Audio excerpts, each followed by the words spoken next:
to be talking about biomechanics, application in refractive surgery.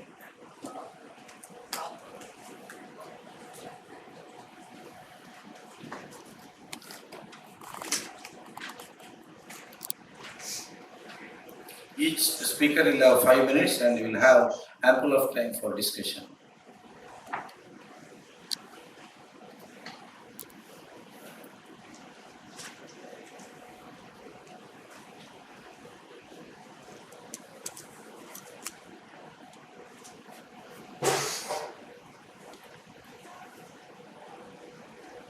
Good afternoon, everyone. So my talk for today is about the integration of biomechanics in our workup for refractive surgery. So to begin with, when we look at the evolution of diagnostic modalities over the past few decades, we started with the erstwhile placido topographer, moved on to slit scanning tomography, and gradually shine plug imaging, and now biomechanics is the newest kid on the block. So my talk is mainly going to focus on the integration between the shine plug imaging and biomechanics. Why is biomechanics so important? So basically, the changes in biomechanics often precede your topographical and morphological changes and can give us an early indication of impending ectasia. So, and the Corvus itself is the first available screening software that combines biomechanical information with pathometric progression. And it gives us these indices, the CBI and TBI, which give us cutoff for suspected ectasia. So on a routine day in your refractive surgery clinic, we come across these extreme scenarios when the topography and the biomechanics are both normal and they are both extremely abnormal, and these cases are pretty easy to diagnose. However, what is difficult is when there is normal topography and abnormal or borderline biomechanics, or vice versa, when you don't know which form of refractive surgery to proceed with or whether to proceed with refractive surgery or not. So what would be the right approach in such scenarios is what we've tried to discuss. Which parameter do you give more weightage to? The corneal topography, which is an indicator of the corneal structure, or the corneal biomechanics, which is an indicator of the corneal strength. So the current literature already talks about how important biomechanics is from the point of view of predicting ectasia, but we do not have any systematic approach in the existing literature to plan refractive surgeries in such case scenarios. How do you make this matrix more understandable to clinicians? So we've planned an algorithmic approach to refractive surgery on the basis of these parameters to optimize visual outcomes, tomographic and biomechanical outcomes after the procedure. So what we did was we divided our patients into 4 groups. The first group is where the topography and biomechanics are both normal.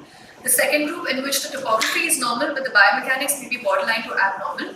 The third group, in which the biomechanics are abnormal, but the topography is abnormal, but the biomechanics are normal. And the fourth group, in which all of this is abnormal. So the first group is pretty easy to plan because all of the parameters are normal.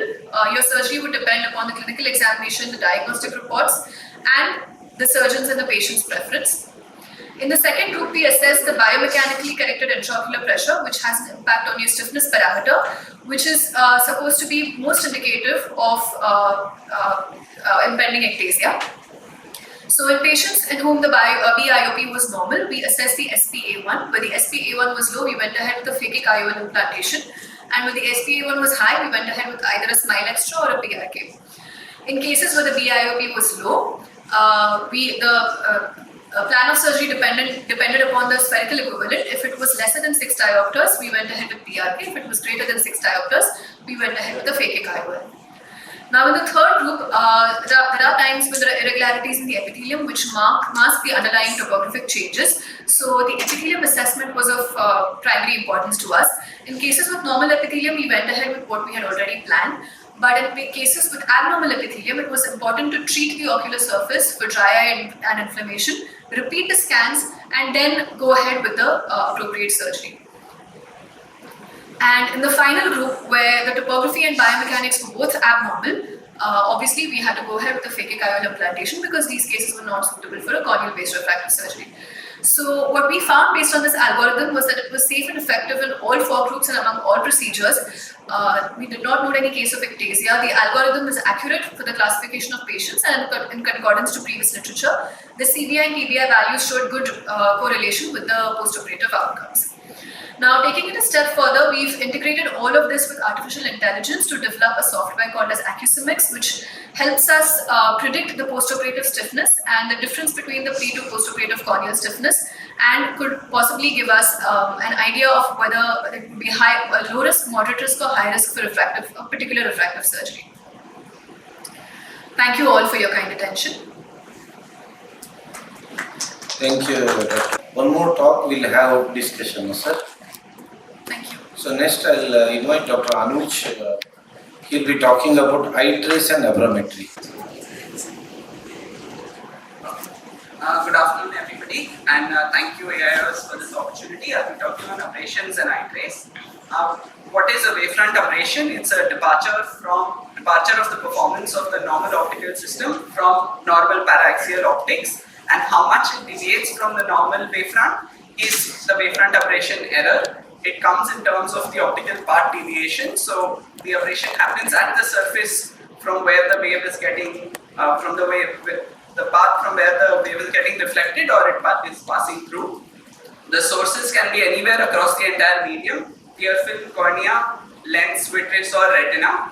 And until the anterior cornea, it is termed as a corneal aberration. If it's coming from beyond, it is an internal aberration. Together, they form total aberrations. Types of aberrations are lower or higher order, and until the second order are the lower order aberrations, which form the spherical component and the cylindrical component of your glasses. Higher order aberrations are third and beyond, which the most important higher order aberrations are coma, trefoil, and spherical aberrations. And arbitrarily, they are represented as vertical or horizontal. Vertical, based on which of the surfaces is modulated, it's either vertical or horizontal. Vertical is represented as minus and horizontal as plus, and they are quantified in Zernike as Zernike polynomials. It's represented as Z m by n, where m represents the number of affected meridians and n is significant of the number of slopes along the affected meridian. Spherical aberration is one of the most important higher order aberration. It comes into the picture when the central and the peripheral rays don't focus at the same point. This leads to the development of a line focus instead of a point focus, and this helps in giving us the depth of focus. Coma happens when the rays don't fall along a particular line, and it ends up giving a comet tail kind of appearance from a point source light. And trefoil is when there are triangular astigmatism in three axes. It leads to both coma and trefoil lead to glare and halos around objects, and it can also be either horizontal or vertical. Together, the lower and the higher order aberrations together end up forming the total wavefront, and these wavefront aberrations are measured by aberrometers. They can be either forward going or backward projecting aberrometers. The one I'm talking about is eye trace, which is a forward going aberrometer. It works on the principle of ray tracing. So what it does is it uses 256 near infrared rays of light and the way they are coming out is mapped, and a retinal spot diagram is created, and the wavefront is reconstructed from the emergent rays. It also has a procedural corneal topographer, and it uses different wavelength for the corneal measurements as well as the wavefront measurements. The wavefront display is expressed as the Chang analysis, which has the total corneal and the internal. It measures the total and the corneal aberrations, and from that it derives the internal aberrations. It also gives the point spread function, which is how the system responds to a point source of light, and it is expressed as a Stirl's ratio. Stirl's ratio is the closer it is to 1, the better it is. Modulation transfer function is how contrast is represented. It talks about how much the contrast is propagated through the medium. And it gives a visual acuity chart which can help the patient understand what the patient will be seeing. So eye trace has been very widely studied, and it has been approved in terms of its aberrometry. The wavefront verification display gives us how many points were accepted or rejected, and the retinal spot diagram can give you an idea of how much higher order aberrations are present.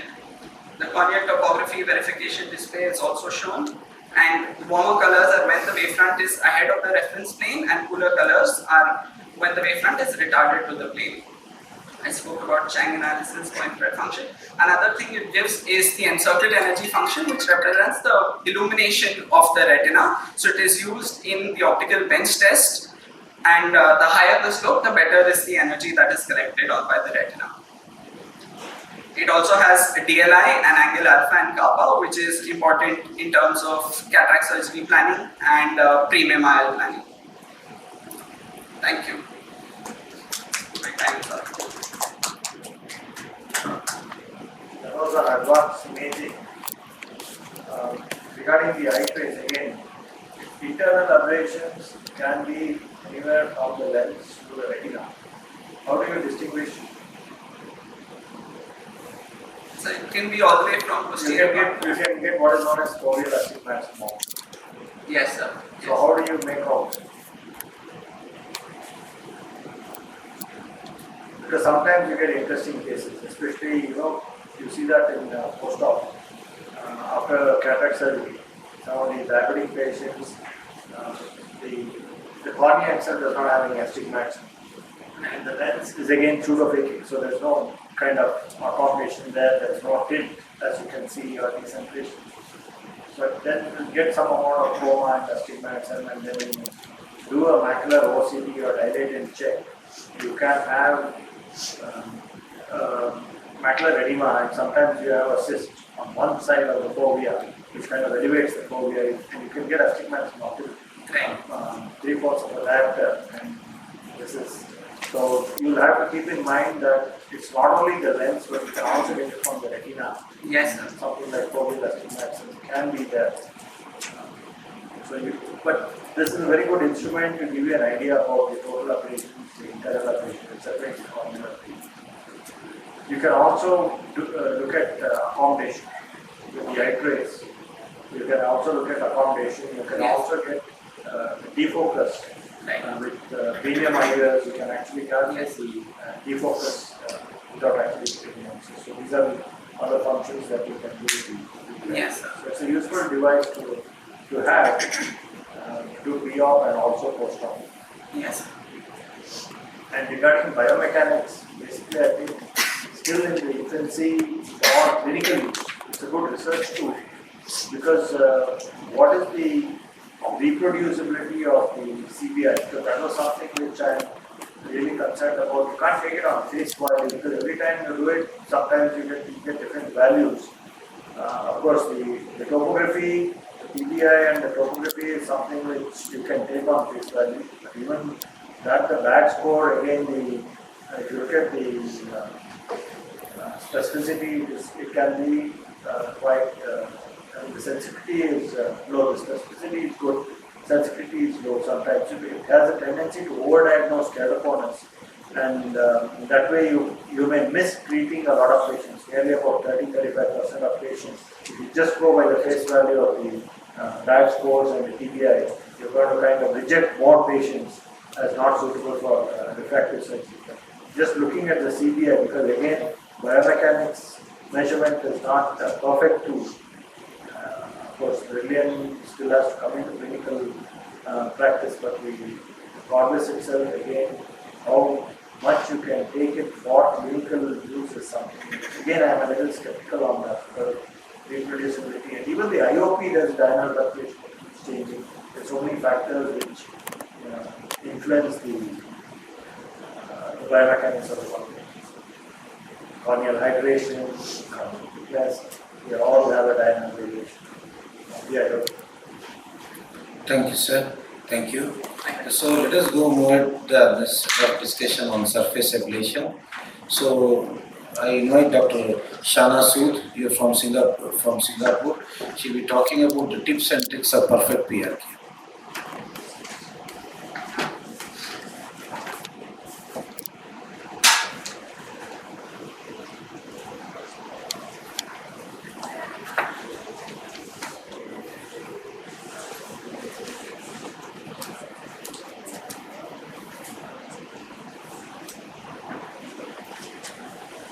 Good afternoon, everyone. Thank you, sir, for this opportunity. So my cornea training was in India. So my cornea practice is the same as India. So yeah, it's a very short checklist-based approach for tips and tricks in PRK, and giving respect to time, I'll make it very fast. So I think the tips and tricks start with the pre-operative approach at giving good chair time to the patient, as Dr. Guru sir said in the first session. Just a few things to run by. The patient has to have a stable refraction within plus minus 0.5 in the last 1 year. Contact lens intolerance has to be asked for, because that could be a sign of dry eye which the patient might not complain of. There has to be a contact lens free period of at least 1 week to avoid warpage or any changes in the topography. Systemic history, do ask for diabetes, thyroid eye disease, keloid tendencies, pregnancy and lactation in the last 6 months. For drug history, important ones are isotretinoin and oral contraceptive pills, because they might have progesterones in them.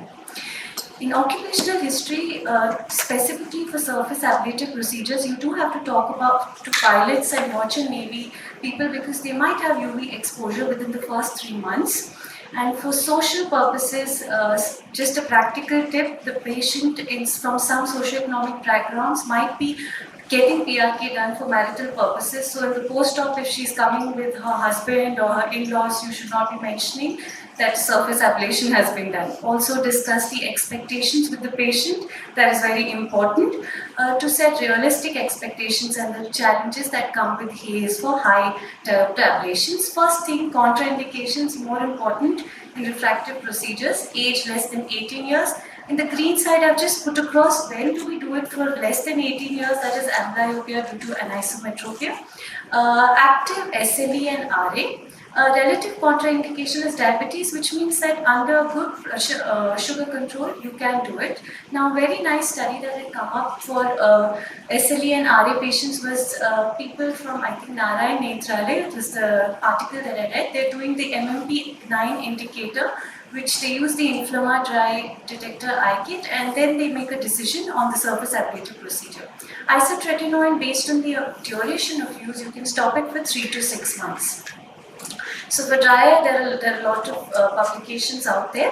Basically, what they recommend is for moderate dry eye with an inflamed surface, you have to give preservative-free lubricants, topical steroids, cyclosporin, make it a healthy ocular surface, also with doxycycline, and then you go ahead with the surface ablative procedure.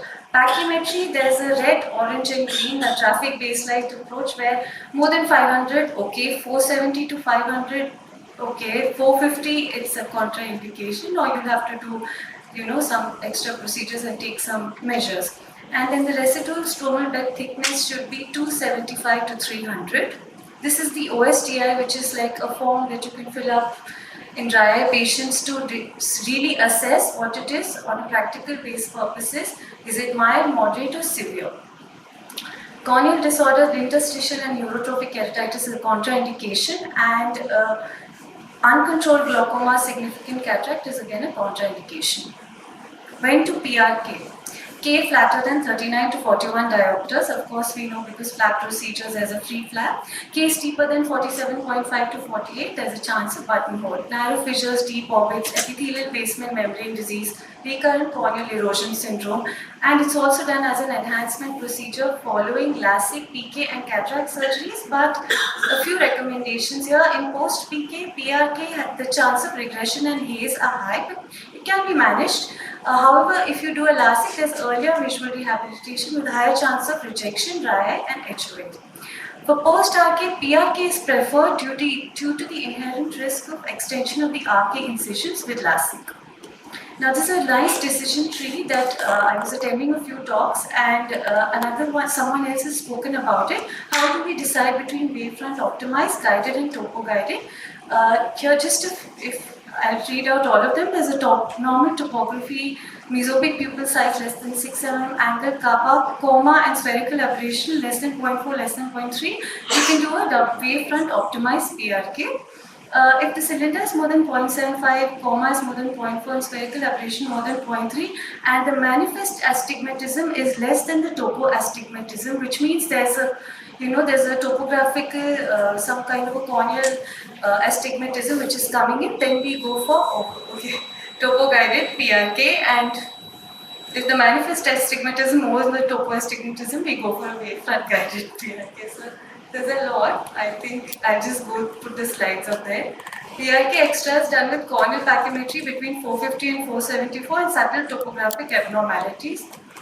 Just avoid touching the limbus with mitomycin C and clean the surface with cold BSS. And there's a very long talk, so this can't put it together. Yeah. I just highlight manual. Sum up and then. Yeah, I just highlight. Yeah, so manually, and then there's trans PRK. Trans PRK has reduced pain, reduced chance of dry eye and haze with quicker reepithelialization. Irrigate with cold BSS. Best suited is the hydrogen silicone contact lens, and there's a role of 0.45% ketorolac solution, so PCL, and management. Further management of pain and haze is by Dr. I think that is the next speaker. Yes, so that's approach on this topic. Yeah, no, I'm not interested. Yeah, Thank you. so we can get the next speaker and then we can discuss. Dr.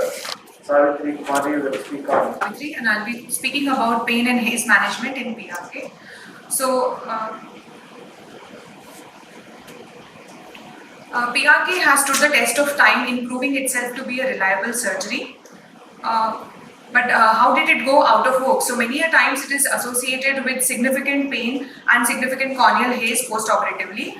The pain part of it can be contributed by many factors like exposure of the nerve endings, enhanced spontaneous activity of injured nerve fibers, and the release of prostaglandins and neuropeptides. So the current pain management modalities include the BCLs, the topical and the oral analgesics, but then they come with their own set of side effects. So is there any way in which we can make the topical pharmacotherapy better and safer?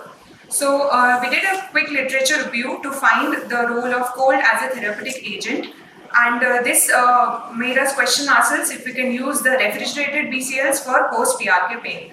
So we randomized patients into two groups. One eye of the patient was receiving a conventional BCL, which was kept at room temperature of 24 degrees Celsius, and the other one was receiving a cold BCL, which was kept at 4 degrees Celsius overnight in the refrigerator. So we recorded the Von Baker score on POD 1, 2 and 3. What we found was that there was a significant impact of the cold temperature on the post-operative pain. 80% of the patients receiving the cold BCL showed a decrease in the pain score, whereas the rest reported either no difference or an increase in the pain score. To prove our hypothesis, we then studied the TRP channels, which is known as the transient receptor potential ion channels. These are the cold sensitive channels, and along with these, we studied other pro-nociceptive factors like IL-6 and the TRP. So what we did is we recruited 20 patients who were planned for bilateral PRK. One eye was randomized to cold BCL, other was randomized to conventional BCL. So after consenting with the patient, we took the BCL on POD 1 and transported in phosphate buffer saline solution to the lab. Microcentrifugation at 4 degrees Celsius was done for RNA phase separation, and then qPCR analysis was done for gene expression. So what we found was that there was an increased absolute and relative expression of TRPM8 in those reporting the reduced pain with cold BCLs. So then if you ask me that how did we sustain the pain elevation over the period of 3 years? So initially the cryotherapy in the form of cold BCL causes immediate dampening of the influx of inflammatory mediators along with the upregulation of the cold sensitive receptors. This, when combined with the administration of routine analgesics, gets added up and gives a superior response to medication. So what our study adds is that cold as thermotherapy is a novel and simple technique to control the post-PRK haze with no added risk of contamination. Coming to the corneal haze, so before we discuss the management strategies of post-op haze, we will just have a quick recap of the mechanism. So in pre-existing inflammatory conditions, when there is a surgical insult, there is an excessive activation of the keratocytes, which causes increased differentiation into myofibroblasts, and this in turn causes aberrant collagen formation. So there are many a times when we have significant post-op haze in a patient in which there were no pre-existing conventional risk factors. So to open up newer avenues, we studied some lesser known but potentially contributing factors. So we came up with what is known as our perfect PRK protocol, which stands for prediction, examination, treatment, follow-up, evaluation, and chronic treatment. So we all know that OSDI score is a great tool, and it is a great. It is actually correlating with high inflammation. So also the vitamin D is known to be play a very crucial role in the corneal wound healing mechanism. So what low vitamin D is associated with the nociception and increased inflammation, and which causes scarring. Pre-existing contact lens intolerance is associated with unhealthy ocular surface. Also in these kind of patients, we have found elevated MMP9 and pro-inflammatory interleukin levels in the tear fluid. Similarly, higher percentage of gland drop and low TBUT has been associated significantly to post-PRK haze. Also, many studies have been done in the past in which UV light has been seen to corroborate very well with the post-PRK haze. So, any patient having an outdoor working activity of more than 6 hours has been given a score of 2. So, based on all these parameters, we then come up with a risk scoring system, and the patients are stratified into low, moderate, and high risk. So to begin with, pre-operatively, in the patients who have a score of less than 5, we can directly proceed ahead with the surgery. But otherwise, we give treatment, we pre-treat the patient and then proceed ahead with the surgery. Intraoperatively, we have to check for loose epithelium or excessive secretion as they are suggestive of increased inflammation. Also, in all our patients, we use preservative-free ketorolac soap BCLs. You can sum up. Yes, sir. Last thing. Yes, sir.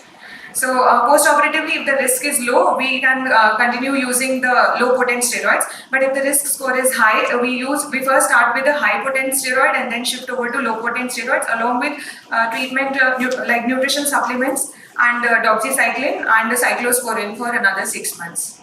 So thank you for your patience listening. Thank you. I have a question. Yes, sir. You put a topical anesthetic before doing PRK, right? Yes, sir. So how long does the topical anesthetic affect us? Near about 15-20 minutes. Once you put a topical anesthetic, 15-20 minutes is the time that it lasts. So the pain factor is not there for about 15-20 minutes. It dampens it basically, yeah. Yes, sir. So when you take a BCL, cold BCL and put it on the eye, how long does it take to come to body temperature? Sir, Cutting it from the fridge yes. at 4 degrees centigrade, Yes, sir. open it, Yes, put sir. it on the eye, Definitely, right? sir. Yes. So how long does it take for the temperature to come to room temperature? Yeah. From 4 degrees. Yes, sir. So that's a very good question, sir. The thing is, like, we are not saying that the cold BCL itself is responsible for the dampening of the pain throughout the 3 days. It is just that the entry point is stopped. So it acts at the point where there is influx of inflammatory mediators. We don't know as of now So you exactly. already put topical anesthetic, Yes, sir. patient doesn't have pain, the nerves are blunted for you say 15 minutes or 20 minutes. The cold BCL becomes warm in probably less than 2 minutes. Once you put it on the eye, to the body temperature, it elevates the temperature. Yes. So how long does it last? Whether it actually has a benefit or not Yes, sir. is questionable. Yes, sir. What I would prefer, and I tell my patients, is to keep the drops, the lubricant, the steroid and the NSAIDs in the fridge at 4 degrees and put it, Yeah. right? That can also be done, sir. That would make more sense Yes, sir. than putting a cold BCL which becomes warm. Even Yes, your coffee also becomes to room temperature within 2 minutes. Yes. So you say, no, bring me a hot coffee, what is this? So Yes, sir. you have So, already yes. put an anesthetic, nerves are blunted, patient doesn't have any pain for 15 minutes. You put a cold BCL, it doesn't make any difference. What is important is the cold therapy should continue, so it would make sense to keep the drops in the fridge at 4 Yes, sir. degrees so that it is cool, and then when you keep putting it, then the cornea is cool, Yes. and then the inflammatory mediators also, the release of inflammatory mediators would be reduced, and the pain sensation also keeps getting reduced. Yes, sir. So the thing is that we compared both the groups. So first we got Did this you do that? clinical Did finding. you have a group with refrigerated drops? No, sir. We You can do do that that, study sir. Yes, and sir. then put one cold BCL in one eye, Yes, other sir. eye put a normal BCL, but put cold Cold drops, drops, yeah. and see which side the patient is more comfortable, Yes, sir. right? Sir, very valid point, sir. But the thing is, like, to investigate this further, we are in the process of procuring thermographic cameras. So we will see, maybe we can use them and we can see till how long these cold BCLs are maintaining their cold temperature. No, but once But you put then- it on the eye, I'm telling you, within a couple of minutes, it's going to come to the. So, that is the hypothesis that we have, that it acts at the point where there is influx of mediators and then the other factors come in, like the analgesics and everything. So yeah, that is an hypothesis we need to You investigate. can wash with cold BSS also. If you wash with cold yes, BSS, then it kind of infuses into the cornea, Yes, sir. and that itself would kind of, because this is another thing which studied by Margaret McDonald, where she used cold BSS and later on ice packs, Yes, sir. and the pain reduced. Yes, But right. what would be preferable to continue is just tell the patient to keep the drops in the fridge Yeah. and take it from the fridge and put it. Yes. So you have a continuous cold therapy which is there. Yes, sir. So the thing That's is what like we both. So in both the arms, all other factors were the same. So when we found out the scores and we did this run the stats, so this was the only factor which was different. So we'll investigate. this. Yes. I think it's common sense. And the other thing is when the OT assistant brings the BCL from the fridge, it takes some time. So that is one thing we follow So strictly, do you sir. have the fridge in the... Yes, sir. So that is one thing we follow very strictly. That when the BCL is about to put, that time only we take it out from the fridge. Just before it has to be put. We don't keep it when the patient comes on table, the patient is shifted and all. We have a fridge just in front of the OT door, and the patient, the BCL is put immediately, it comes out from the fridge and it is used immediately. So that is the thing, sir. Of course, for the perfect PRK, I don't believe much in surface ablation. So PRK itself is not a perfect procedure. So to find a perfect PRK is going to be difficult. My indications for doing PRK is the recurrent ileal erosion or basement membrane dystrophy. Otherwise, basically, I prefer to do, because it's unpredictable. The pain is something which is very subjective.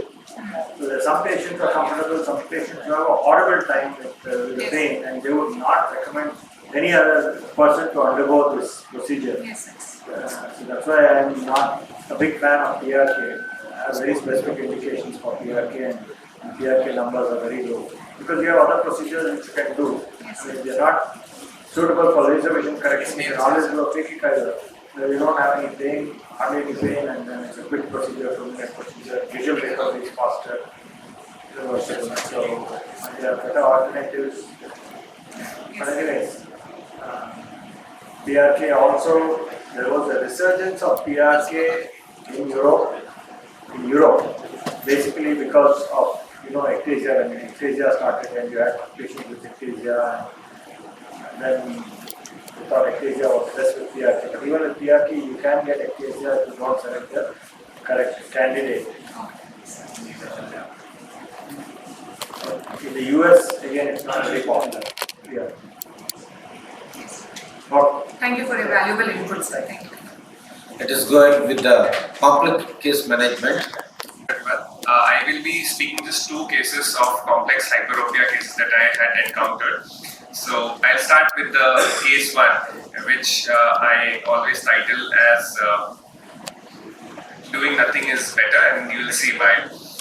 This was a 24 male stable refractive error, but error of 5.5 diopters, which is slightly on the higher side that we normally prefer. We prefer to do up to 4.5 diopters.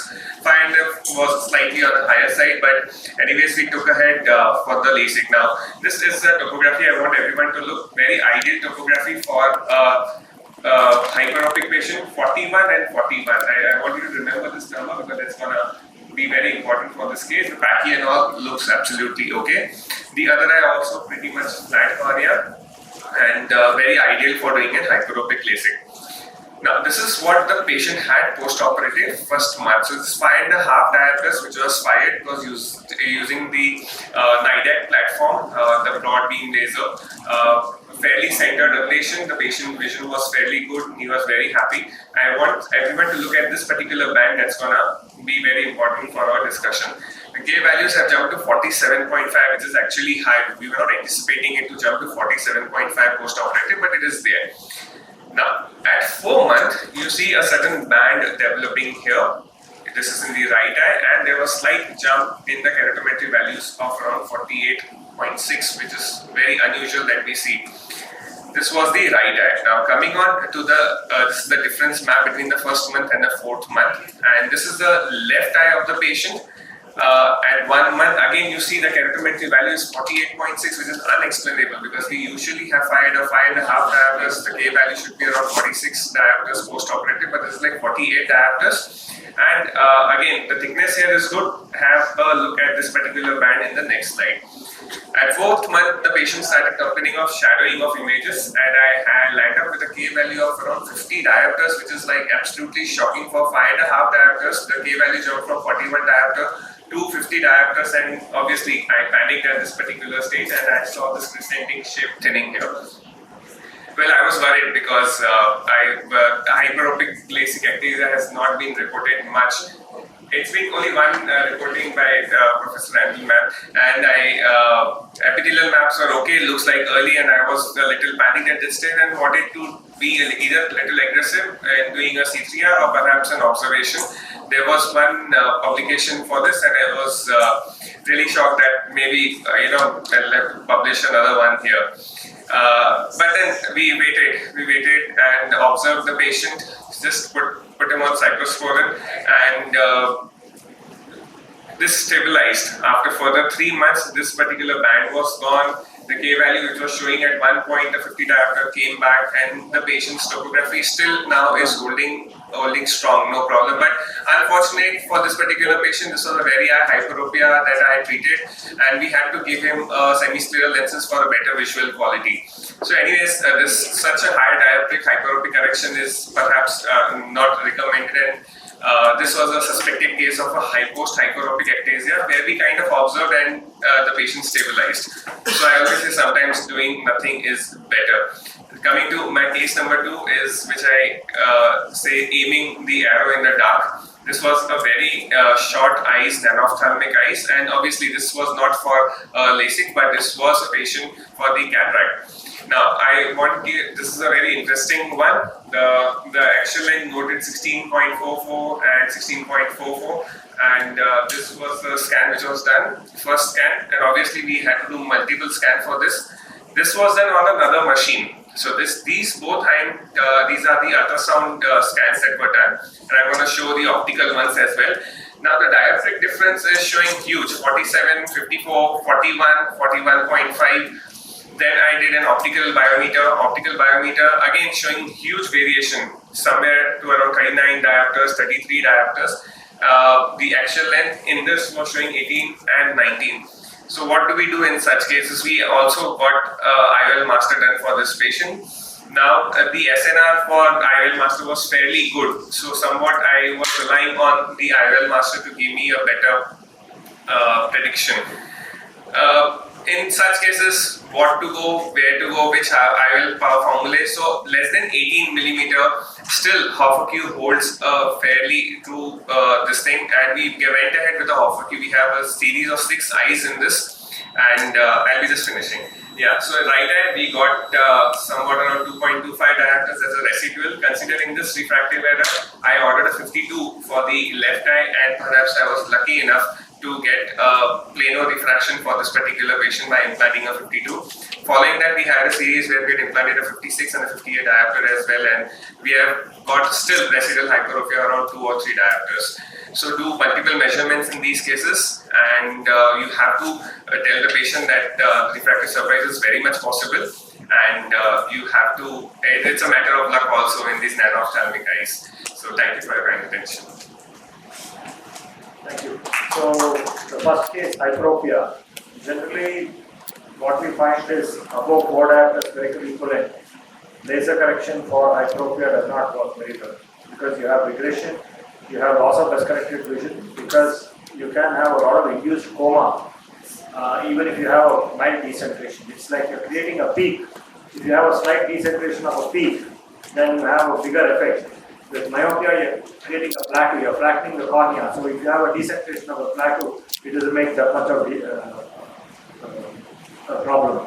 So for hyperopia, generally more than for 4 diopters, the results are not too good because of regression, induced induced coma, and loss of best corrected vision. The quality of vision is also quite This was the only case last 12 years I've done a single case where I've lost 4 diopters. It's a very steep cornea, sir. If it's a steep cornea, then it becomes worse. This is a flat cornea, so probably we try to do hyperopic LASIK, but we prefer tissue addition. With tissue addition, you don't have loss of best corrected vision, and We have corrected up to 9 diopters with very good results. So over 4 diopters, I reserve these cases for tissue addition. We have published on that also to Yes, the sir, long yeah, I've term. seen that. So hyperopic corrections, you have to be very careful. So what was the zone that you used? This was a 6.5 zone. 6 point. Generally, you have to use larger zones, 6.5, 7 millimeters. Otherwise, you get a lot of regression, especially in younger patients. And you can get ectasia, so you have to be careful. So what you did not show is the epithelial map. So it's very important to look at the epithelial maps when you are looking at this progressive steepening, because sometimes you get, when you do such a high degree of hyperopic correction, you get thinning in the center. And as the epithelial thins out in the center, then you can have changes in the topography. And sometimes you can have thickening also, it depends. Yeah. So if you have thickening in the center, then you can get this increased deepening which is there. So without epithelial maps, it's very difficult to kind of. It was done, sir. It was done for this patient. It was Again, done. did you follow? Did you see the differential epithelial maps? Yes, it was done. It was always green. So that is what would kind of help you decide whether it's an ectasia or not. And for the second case, I saw that the initial calculations that you did with the biometry was SRK-T, and SRK is the worst. SRK-T is the worst formula you can use for hyperopia. For myopia, it is okay. And if your axial lengths are more, then you can use a Blanckock's nomogram for correction. But the SRK-T you should not use for hyperopia. Alpha Q is okay. The Barrett's also works well. EVO works okay, but now the latest is the Zeiss AI. Which Doc has been working on, and which is going to get incorporated in the AIOC2023, and they found that for hyperopic patients, the smaller eyes, the results were better than the Alpha Q and the Barrett. So selecting the correct formula, and of course it's not only the formula, you have a lot of other problems in nanophalmic eyes. You can have choroidal effusion, you can have shallowing of the AC, very difficult to put the lens. You can have malignant glaucoma, so these are all things. So you need to give mannitol pre-op, probably atropinize the eye, then again selection of the lens, do a iridectomy and a hyalodectomy. I also do a sclerostomy. So if there is any effusion, it drains so that you don't have a sudden increase in IOP on the table. So these are all most of things that you have to take care when you are treating these nanophalmic eyes, and they are quite difficult and the outcomes are difficult. They also are amblyopic, so you can't expect very good. So you have to consider patients. And usually you try to kind of get a myopic result. Usually these patients end up post-op hyperopic also. So you may have to kind of try for a myopia of 2 or 3 diopters, and then you will probably. We had 1 eye out of 6 eyes with choroidal effusions. Thank you, sir. Thank you. So next So I'll jump back to the basics a little bit. So I'm talking about corneal wavefront versus ocular wavefront in LASIK. So we all know that any refractive patient has a lot of expectations, and all of these being those. But the reality is all eyes are not the same, and if at all we go in for conventional laser treatment for all of them, they might not end up well. So jumping back to history, where do we stand with conventional laser ablations? So there is something called as a peripheral cosine effect, which is nothing but an increased beam reflectivity. There is beam ovalization, and there's an increased angle of incidence into the periphery of the cornea, and there's a longer path. So all of this leads to something called as loss of laser energy, and that leads to an oblate cornea, and that leads to a lot of aberrations. So what is the key solution to all of this? So we have to go ahead with the customized approach. So what are our options? As we all know that it's wavefront optimized, topo-guided basic, or wavefront guided basic. So how are they different, and which approach to take and when? So coming to wavefront optimized ablation. So this is mostly based on the spherocylindrical refraction. So it gives additional laser pulses in the periphery, which the conventional laser did not. And this reduces the induced spherical aberrations, and this does not correct any pre-existing HOAs. So we are not looking at the aberrations in the eye. So who would actually be an ideal candidate? A person who has a normal topography and Pachy, low level of pre-existing HOAs, and low astigmatism, and angle kappa of less than 0.5, and mesopic pupil size of less than 6 mm. The next option would be wavefront guided. So in this, we obviously take the subjective refraction of the patient, the preoperative aberrometry. So here we are measuring the whole eye. So this has an advantage of it corrects the lower order aberrations, and there's less induction of the higher order aberrations, and a patient who has pre-existing HOAs can go for this. And whenever the astigmatism is more, we would prefer to go for a wavefront guided ablation. So we've come across a lot of papers which say that wavefront guided ablation definitely helps improve the higher order aberrations. But then the problem with this is that it is dependent on the pupil diameter as well as the accommodation, because the aberrations change. So whenever we're doing measurements, we're doing it in a static state. So that will definitely affect the outcome of the patient. So the next option would be a topography guided ablation. So here obviously we use a topographer preoperatively. We do this scan acquisition. We feed them into our planning station and the treatment occurs. So this is mostly based on the shape of the anterior corneal surface, and this uses the preoperative corneal topography. So what are we aiming for? We are aiming for a best fit A-sphere in this patient. So who would actually be a suitable candidate? Pre-existing HOAs with more than 0.3, mostly coming from the cornea, the astigmatism of more than 0.75, and whenever the wavefront measurements may not be possible. So they could be media opacities, they could be irregular corneas, but make sure that the patient is improving with an RGP lens, and whenever there's a difficult access detection. So this I'll be explaining in the next few slides. So we didn't settle at this. We went ahead and worked on astigmatism and ablation profiles in our paper. So there's always a discrepancy that should be treat the topographic astigmatism or the manifest astigmatism. So in our practice, we usually come across 3 types of scenarios where they could be equal to each other, where one is more than the other.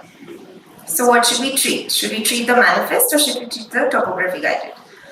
So based on the understanding of topography on the cylinders, we came across a nomogram, that is the 3Z nomogram. So we made this based on the Zernicke analysis, that is the aberrations, zero rule,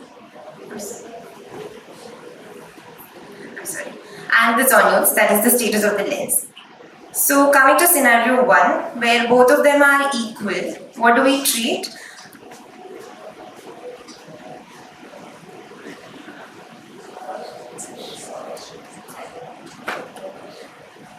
Okay.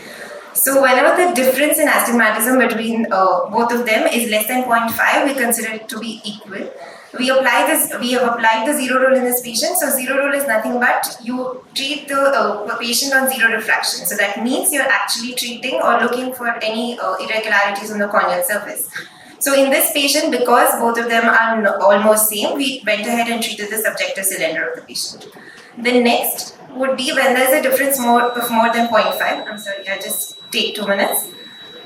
We applied the zero rule, we did an eye trace, we saw that the patient has a lot of corneal aberrations on the surface, and here we treated the mean cylinder, that is both of the manifest and topography cylinder, and then we compensated by reducing the spherical power, so the spherical equivalent remains the same. The next one was where the high internal aberrations were seen, and here we treated the patient's refraction, that is wavefront optimized ablation was done. So I'll just skip this. So this is our software interface wherein we have to put the manifest refraction, the topological refraction, then we put the ablation zone, and then we put the zero rule ablation from our planning platform, and the 3Z software immediately gives you what ablation has to be done. So this is our nomogram of the 3Z software, and this is what Dr. Shana was explaining before on the ablations. So again, it depends upon the aberrations, the astigmatism, the mesopic pupil size, and the patient profile, and then you can choose either wavefront optimized, wavefront guided, or the topo guided. Thank you so much. So according to your chart, you have to have 5 examer lasers: the Pinio, the Contura, the Schwinn, the Mel 90, and then select which patient is going to go on to each laser, right? Yes, sir. Okay. But then so not many of us can have that kind of an investment. So basically for young refractive surgeons, I just want to give the message, you have to separate the wheat from the chaff. Okay, there is a lot of marketing going on regarding this, on customized treatments, but basically you will have to understand that you are treating the refraction. Whether it's a spectacle prescription or a refractive surgery, you treat the refraction, basically. Long back when they came out with wavefront treatments, they started promising supervision. There was a time when they said, we'll give you eagle vision. But that did not work out. It was just a marketing gimmick, because we all know that abrasions are very dynamic. They keep changing with accommodation, pupil size, tear filling. There are so many variables, and you can't really kind of account for all these variables. And it's not necessary that all abrasions are bad. There was a study done on Navy pilots in the US. Those are 6.5 visions, and they found that they had a higher amount of coma. So even with a higher amount of coma, they still had 6.5 vision. So if your patient is having 6.6 or better vision, you can just treat the refraction and you will have happy patients. So you don't have to go ahead and overanalyze and see whether you're going to get. Of course, irregular cornea is a totally different ballgame when you're treating irregular corneas. And an example why wavefront does not make that much of a difference.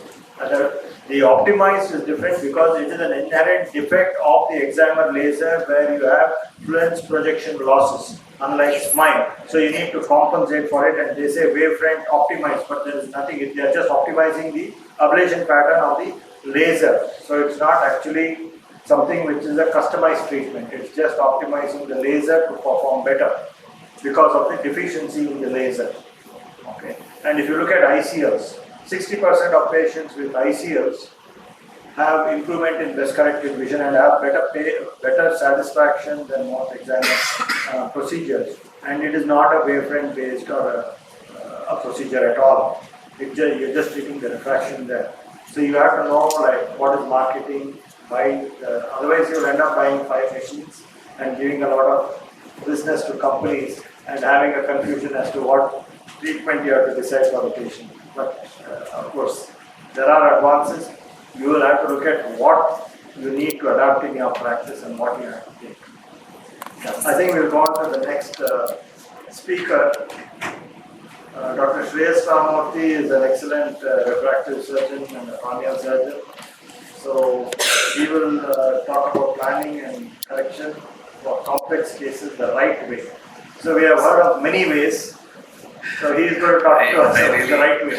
I just cover the retreatment modalities, sir. The right way is for you all to choose. I think just one point which I want to add on what sir was making very valid points is that there's also an element of repeatability issues with many of these equipment.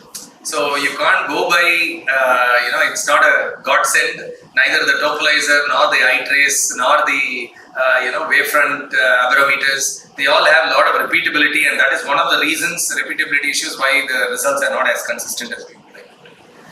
So I'll just take you all through some retreatment modalities, and as sir said, as long as we are doing LASIK or SMILE, we will continue to have regression and we will need methods of retreatment. And regression, as we all know, is multifactorial. You have patients who have had high refractive errors, smaller optical zones, higher astigmatism, older age patients, or very young patients who are very high myope. All these patients are at risk of regression. The main reason behind regression is epithelial hyperplasia. But apart from that, there is also an element of progression. That is, there is an increase in axial length which can happen especially in young patients and high myopes, which is also a very, very important facet. So nowadays, as a primary rule, anybody above 4 diopters of error, we also measure the axial length preoperatively, get an IOL master done, so that in the postoperative period, you know whether it's a regression or progression, because each of these have to be treated differently. But in case you are planning a retreatment for regression, ensure that you mark your flap edge appropriately. Ensure that you are able to identify what the hinge is, whether it's superior or nasal, because the lift will have to be done accordingly. Look a little deeper. Look into the topography, the residual bed, whether there is any change in the pachymetry, whether there is stability in the scans, any asymmetry. You need to rule out any early ectasia before you go ahead and treat the regression. And these are important red flags which you need to look at. Also, very often, patient may come with a complaint of defective vision, but may not tell you that it is because of the power. So if there is a doubt, if it's a very small residual error, which ideally you think should not be contributing to dissatisfaction of the patient, give them a glass trial before you do a regression. Because there are multiple factors at play, like we already saw, aberrometry, internal aberrations, which can all lead to poor quality image and poor quality vision, despite the fact that you've done a fairly decent job with the investigation.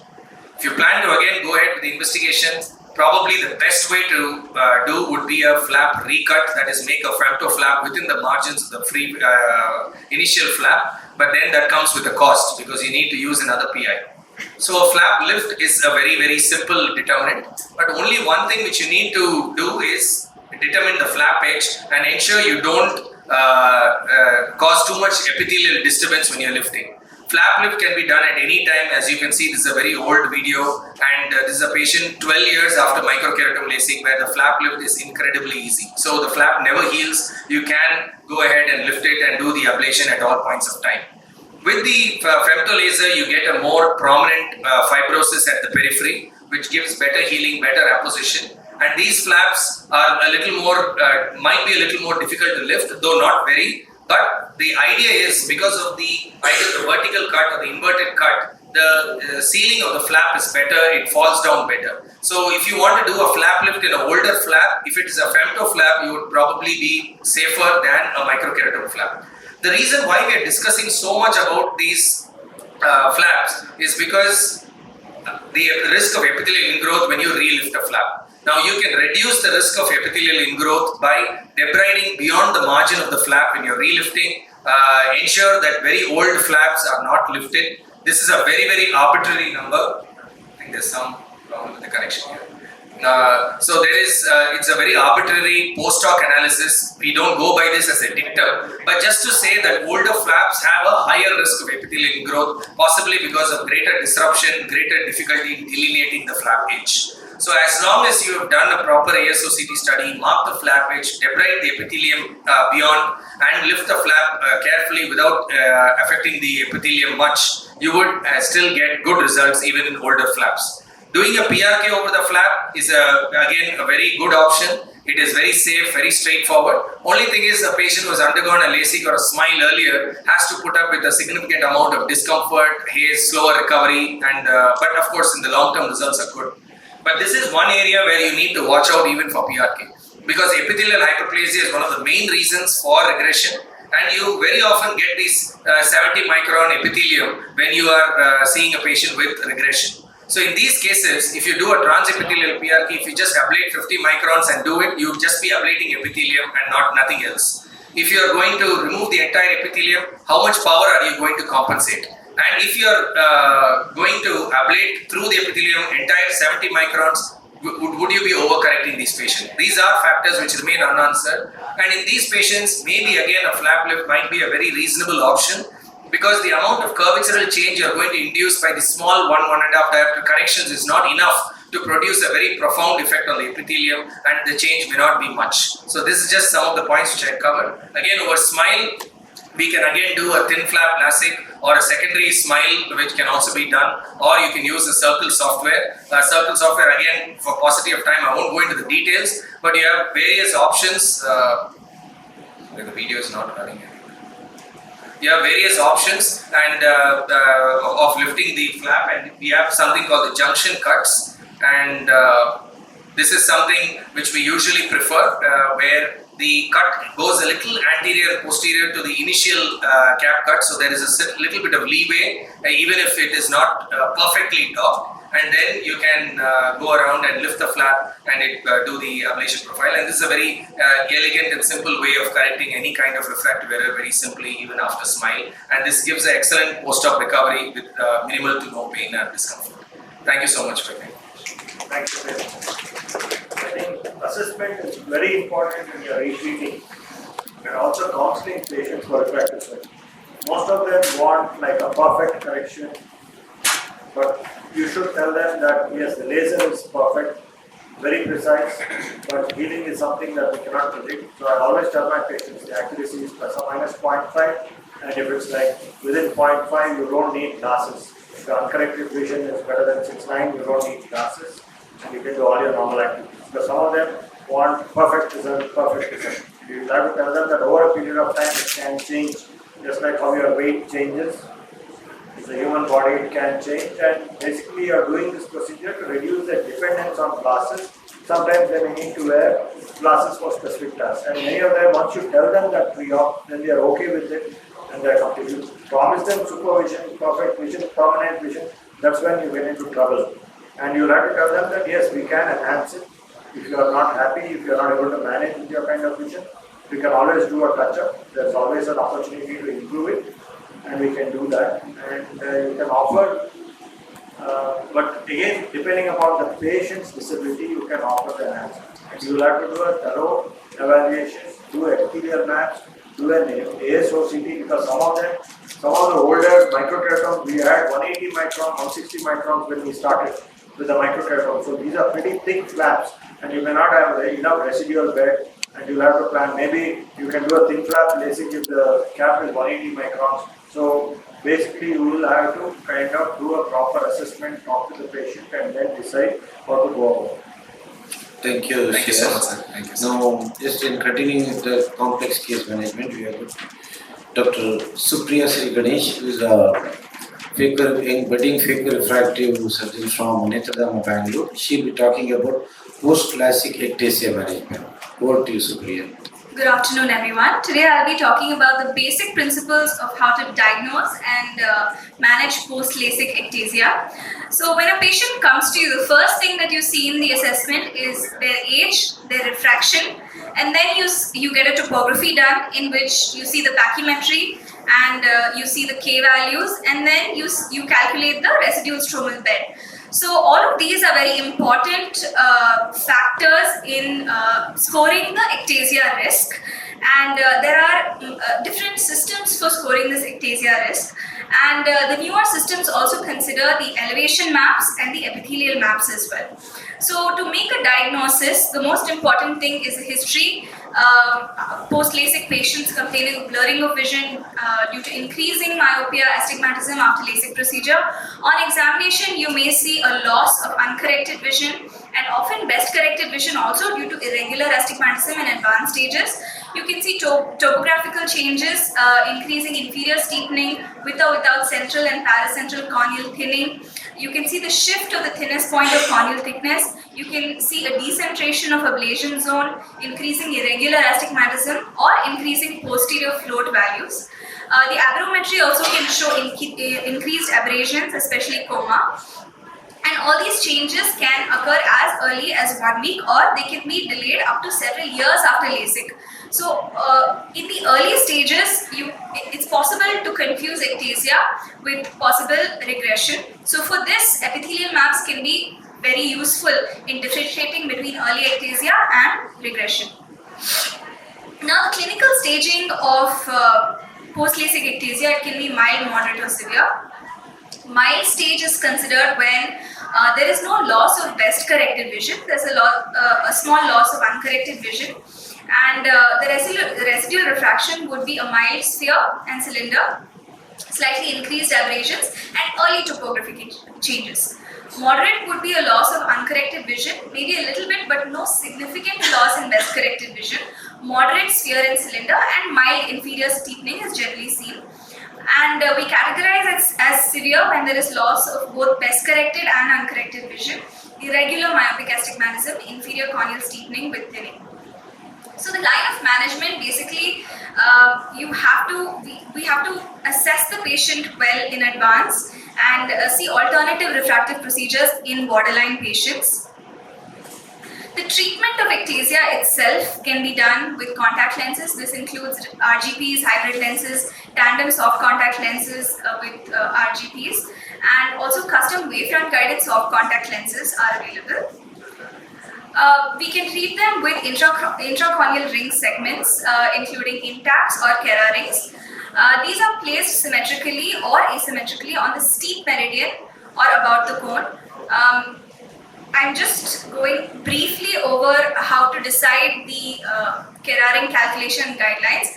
Basically, we have to do a good subjective refraction and take the topographic refraction to determine the steep axis, and the topography and the pachymetry is used to take the ectatic area. So you have to classify the ectasia as type 1, type 2 or type 3 depending on the area of the ectasia. In type 1, 100% is located on one side of the steepest meridian. In type 2, about 1/3 is located on the side of the steepest, 2/3 is located on the opposite side, and 1/3 is located on one side. And then type 3, it's equally distributed on either side of the steepest meridian. So based on this, there are 3 nomograms, A, B, C, which give you the arc length and the depth of the ICRS placement.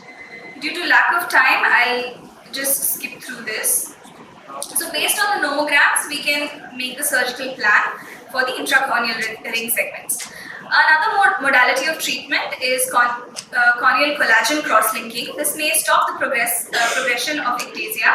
Conventional C3R is better compared to accelerated C3R, and most of the cross-linking, the effect occurs in the anterior 200 microns of the cornea, which is weakened by the flap creation. C3R can also be done in combination with intracorneal ring segments and topography linked PRK as well. So in mild cases, C3R alone followed by contact lenses or topo-guided LASIK can be done. In moderate cases, C3R with Kera rings can be done or phakic IOLs, and in very severe cases, the last line of treatment is DALC or penetrating keratoplasty. I just have a couple of cases to showcase. This is a case of post-LASIK ectasia, where you can see that there's a residual, there is a cylinder of about -2, and there is inferior steepening and posterior elevation. This is the bad map of the patient, and post topo-linked PRK with C3R, you can see the improvement in best corrected vision. This is another case which was treated with intracorneal ring segments. So this is the bad map, and post ICRS, you can see that there is an improvement in best corrected vision and posterior elevation. So to conclude, you have to have a high degree of suspicion. Thorough investigation of symptoms have to be done. Topography, apprometry has to be done. Epithelial maps can be very useful in diagnosing early ectasia. Early treatment and follow-up is important, and prevention is always better than cure. Thank you. One thing I wanted to point out are not to be used post-op. The lab maps are used pre-op for screening for risk of ectasia and keratoconus. But post-op, basically the lab maps don't make any sense. So using it post-op for detecting ectasia or for is not ideal. So you can just look at the topography. The lab maps are made basically for pre-op screening.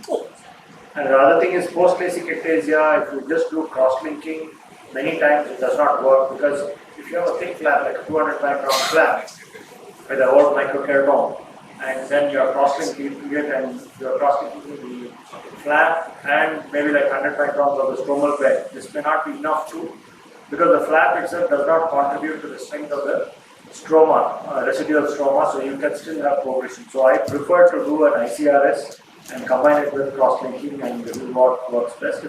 In axial type of a keratoconus or an ectasia where you have a central like a 50% distribution and it's very axial, these are cases where the topo-link PRK can work well. But again, the topo-link PRK, the refractive results are not very accurate. So you can just do a topo smooth to fix the irregularities, improve the BCVA, and then cross-link it so that it's stable, the spectacle best corrected vision improves, and maybe you can do an ICL after 3 to 6 months. So basically you will have to understand the principles of treating ectasia, whether it is early, moderate or severe ectasia, and then proceed, but there is always a risk of this happening. So preoperative screening is very important for laser vision correction. Thank you. Thank you. Let us continue. Go through the management of buttonhole and epithelial. LASIK surgeries. Buttonhole happens due to abnormal lamellar cut during the creation of LASIK flap. It can happen in a microcurtain LASIK and as well as in a femtosecond LASIK it can happen. And etiology can be mechanical or anatomical. In mechanical, it can be due to inadequate suction, incorrect ring size, poor blade quality, excessive drying of the cornea when you use more topical anesthetic. And in femtosecond laser, it happens due to vertical gas ducts. In anatomical practice, if your cornea is very steep, more than 47, 48, then the chances of buttonhole is common. If there is irregular astigmatism and if you aim for a thin flap, the buttonhole can happen. And if there is previous surgeries and trauma, the buttonhole can happen. So diagnosis is in the microcurtain assisted creation. There will be a circular area of irregularity after a microcurtain reverse pass. When you lift, if you not notice during the reverse pass, if you lift the flap, there can be a small island of epithelium. That may indicate it is a small button. In femtosecond assisted LASIK, there can be area of clearing among advanced cluster matter. Management depends on when you notice the button. If you notice the button hole before lifting the flap, you don't lift the flap, put a PCL and wait for some time. And if you notice the button hole after lifting the flap, you have to meticulously reposition it because it should not manipulate much of the epithelial cells and put a PCL. And if it happens during femtosecond LASIK, do not proceed the surgery and put a PCL. And wait for 3 months and reassess the patient. And gold standard of treatment nowadays is surface ablation with topa-guided PRK with mitomycin. Earlier we used to do, if the thickness allows, we do a deeper cut and ablate the cornea. Epithelial ingrowth is a less common complication following LASIK. It can happen, but it does happen. And it can lead to many more symptoms following the LASIK. And it can be diagnosed by slit lamp examination or anti-segment OCT or a topography where it will show areas of steepening. Risk factors for epithelial ingrowth following LASIK. There are modifiable risk factors and non-modifiable risk factors. In a modifiable risk factor, surgical instruments in microcurtain LASIK is more common in femtosecond LASIK. And surgical technique during retreatment. If you lift the flap and if there is cleaving with the spatula before lifting, there can be space there and the epithelium may be ingrowth. And if you injure the corneal epithelium, there can be epithelium growth. And if there are LASIK flap dislocation because of various causes, there can be epithelium growth. And non-modifiable risk factors are in type 1 diabetes is common. In types of refractive surgery, it is more common in hyperopic LASIK than in active LASIK. And it's very common when you do a re-LASIK. What is the mechanism of epithelial ingrowth? In the microcurtain or femtosecond LASIK, during a flap creation, there can be implantation of a corneal epithelial cells. And one more thing is, it can happen in a smile surgery also. Earlier, it was known that in smile, epithelial growth is very, it's not, cannot happen, but there are some reports it can happen following smile surgery. Then there will be implantation of corneal epithelial cells and the migration of epithelial cells from the flap edge toward the stromal cell surface interface, and this will invaded cells lift the edge again, and cause the more space there. So when there is more space, there will be more epithelial cells can migrate there, and it can form something like a fistula. And there is some classification for this epithelial growth, and in the 4 grades. Grade 1 is it will be very thin growth, and and there will not be any progression. There is no treatment required here. Just you have to observe it. And grade 2 is a thicker growth and very slow progression, and just observe, and it doesn't require urgent treatment. You can still wait and observe and treat it. And if there is pronounced opaque grade, like in grade 3, it requires an urgent treatment. And even still there is more advanced to advanced grade 4, where you can see a flap melt. Then it requires the urgent treatment. These are the various stages of the epithelial ingrowth. And complication, there can be a flap melt, as I said earlier, and there can be hage and scarring. Treatment modality is just you can lift, the simple method is just lift the flap and mechanical treatment and put a PCS. And to reduce the recurrence, you can use a mitomycin. And this has become standard of treatment for epithelial growth nowadays. It's called a disruption of the growth epithelium by NDR, also called as DIAC. Before doing this ablation, you have to define the extent of the growth on snap or metacam and use a very low energy purpose, around 0.5 to 0.7 millijoule, and put the healing field on the epithelial growth. On successful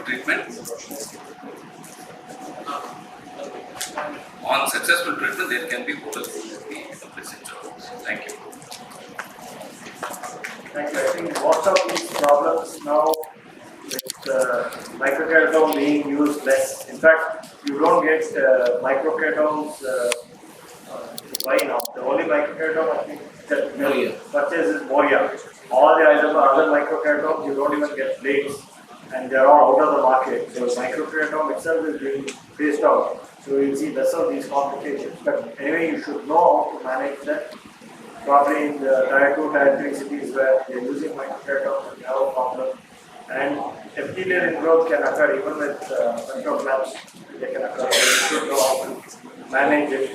And early diagnosis, if you don't have any other equipment also, you can just dilate the pupil. On retroillumination, you can see the shadows of the epithelial ingrowth very well. So there's a test that you can do. And if there's any early change in the astigmatism, this is one of the indications that the astigmatism keeps changing. That could also be an indication that there is some amount of peripheral epithelial ingrowth.